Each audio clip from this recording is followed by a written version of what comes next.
Hello Stampers, this is Kate with Kate's Creations, ready to share another Christmas card made using Stampin' Up! Products and maybe give you a little tip or trick along the way. So let's get started. This is the card we're going to be making. Up here in the corner you see the products I've used and the colors and so on, but I'll go through them anyway. Last year we had this lovely set, these two Merriest frames hybrid dies and the Merriest frames embossing folder. They came as a set.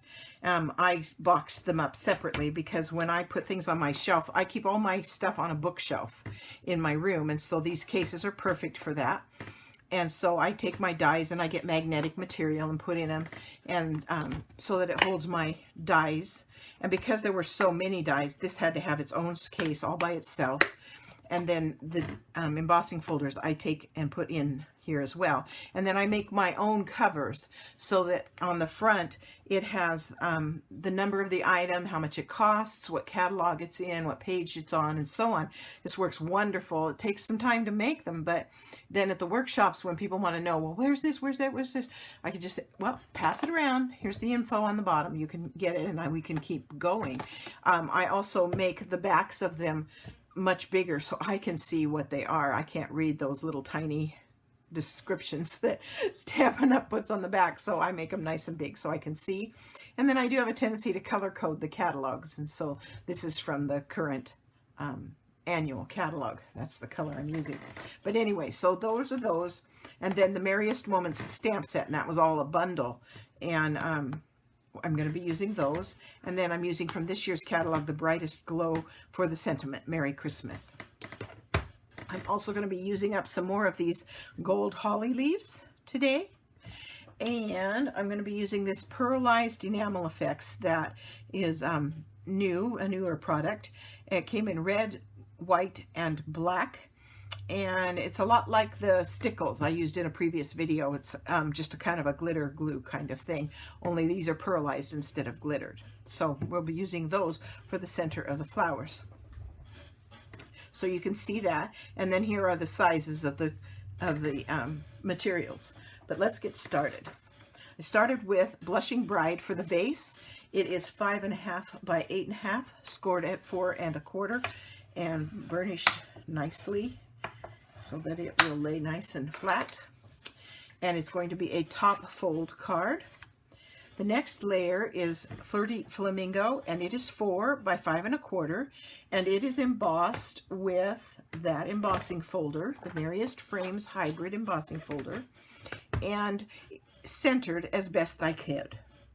And it's really not that hard to do, but I just kind of made sure that the design was fitting as best it could. I think it's going to be fine. And I did that because I really liked this look with the little snowflakey pieces. See them up there, those little dots? And I really wanted those on my card. And so I embossed this piece, and now I'm going to attach it to the front of the card flat, and it'll be just centered, and it'll leave that 1/8 inch border of Blushing Bride showing out from behind.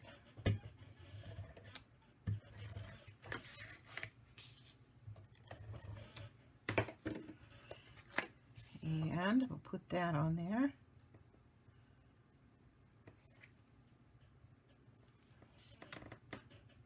Let's see. Oh, I got to back up for a second. I want this design to be facing into the upper left corner. I don't know why, but that's the way I want it. So I'm glad I caught that before I got too far along. That's where I'm going to place that. It's important to note which way you put it because that's going to affect how you're going to stamp the next piece. So for the next piece, I used basic white, and this is where you're cutting out and embossing this piece. Now, I've done it both ways. I've embossed and then die cut, and then I've also die cut and then embossed, and I've had success in either way. It's very easy to line up the embossed image with the die cut, either way you go. So just so you know. Now as I said, put this design with that little triple leaf up in this corner. So I want to make sure that this triple leaf is in the upper left corner as well when I stamp my sentiment. And I'm using Flirty Flamingo ink and the sentiment from the Brightest Glow stamp set. Oh, I got a bunch of stuff around the edges on that one. I tapped a little too hard today. So let me clean that up so that I don't end up with marks somewhere where I don't want them. I could just clean the whole thing and start over. Could do that as well. Might wish I had.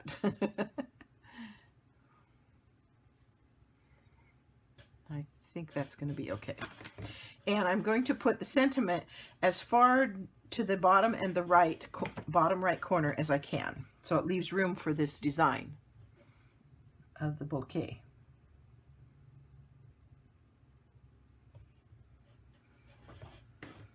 And there it is. That's perfect. And again, that's Flirty Flamingo ink.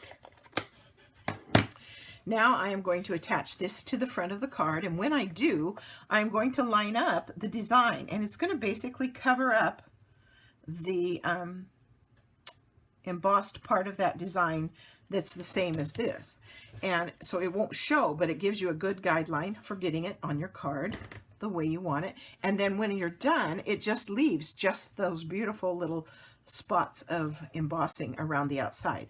I'm going to put this on with dimensionals, and I'm not going to try to dimensionalize the leaves. They don't need it. The cardstock is firm enough that they will support themselves just fine.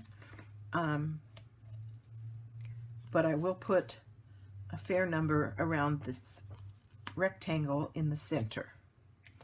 And I'll put one more right in the middle. And now I can put this on my card and line it up. And once I get one corner lined up, it's easy to see where the rest of it falls. And yes, it's still within the edges of the card. So there's that piece attached with dimensionals. Then I stamped with the various colors of green, garden green, shaded spruce, old olive, kind of just randomly picked some colors. And I did 3 of these stems, 2 of these, one in different colors, and 2 of these in the same color. These are old olive. This is garden green, and I forget what these 2 are. I think one is pear pizzazz, and anyway, just whatever greens strike your fancy is what you're going to use. So whatever works for you. And we're going to put them together with the flower. Now I did the pearls in the center and gave them some time to dry before we started the video. They're really quite cute in the white. Get it so you can see it there. And I will just be attaching these 2 pieces of flower together with a glue dot.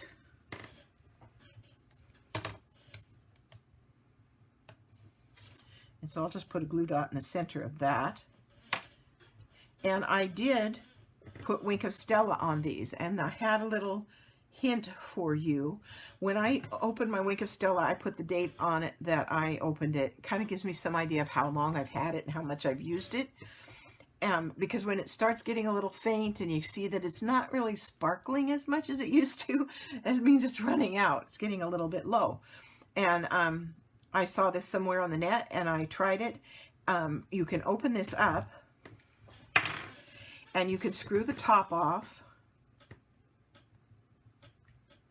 And you can pry out that little black cap, and it opens it up, and you will see inside that even though it's not really frosting everything like it should, there's a lot of shiny stuff still in there.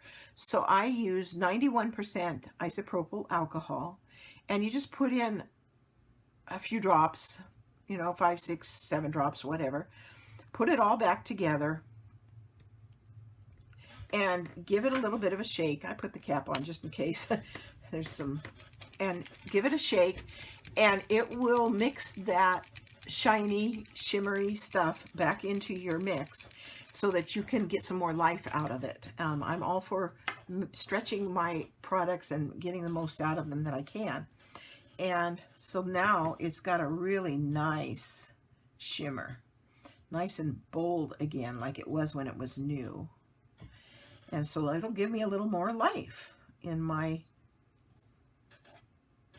flower. And I don't need my piece of hair in there. There we go. It's going on a little bit thick, but when it dries, it lets the color come through. I'd rather have more shimmer than not, so I'm not unhappy with this at all.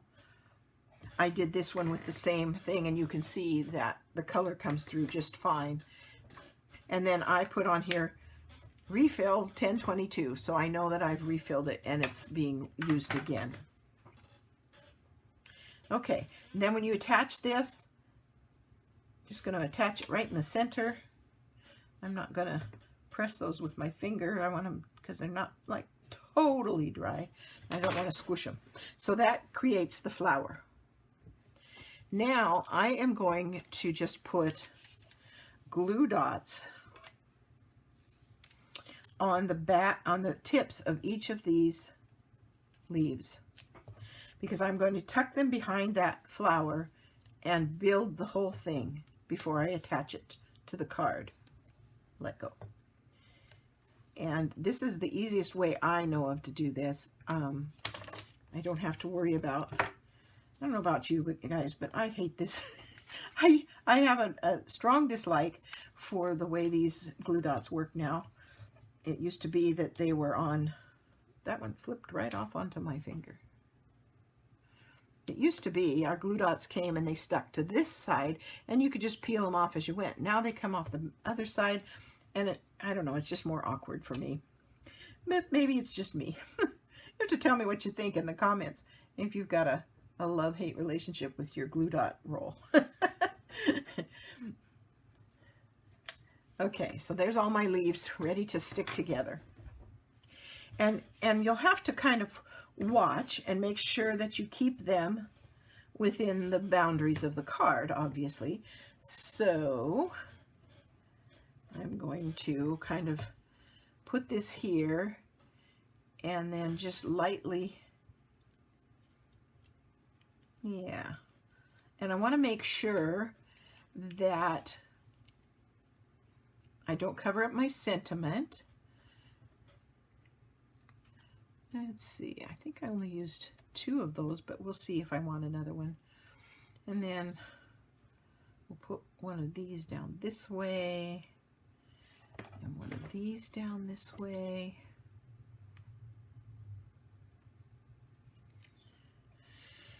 And let's put one of these up this way. It's coming together. I think I am going to add, well, let's add this one up here.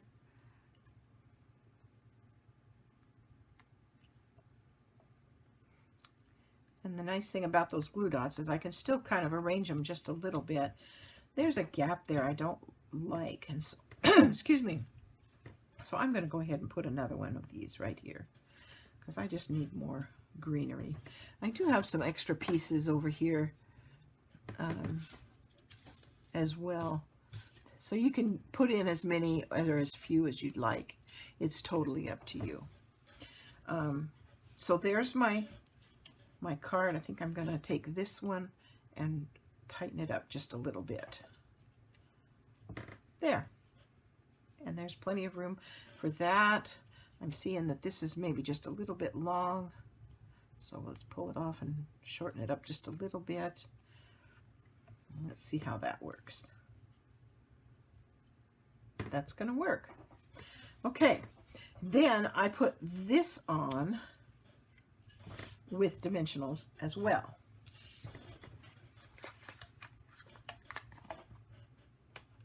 And it does need to be fairly well supported, so I put quite a few, because if those glue dots don't hold, this definitely will hold because of all the dimensionals I put on it.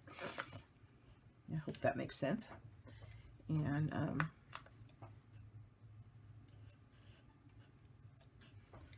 let's put one more right in the middle. Okay, now we can attach that to our card. Again, making sure we don't cover up the sentiments, and yet we keep the pieces inside the frame of the outside frame of the card, just like that. And then, like I said, I had some of these. I've been trying to use these up. I'm on a mission. I have these things I buy these embellishments, and then I look at them and I want to save them, and I never seem to make myself use them. And then Christmas is over, or the catalog is done, and I have all these embellishments left that I never used. And I go, no, this is not going to happen this season. I am going to use what I have, and then I'm not going to buy any more. I'm just going to control myself, and I'm just going to put glue dots on each one of these, just like I did on the leaves.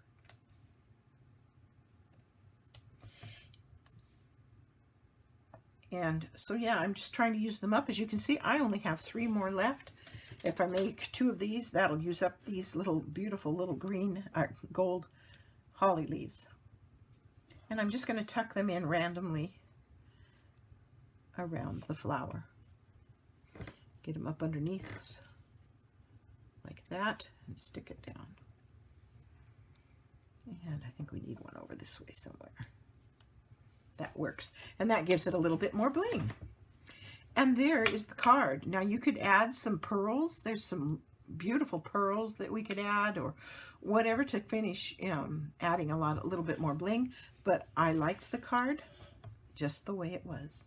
So there's today's card. I hope you enjoyed today's video.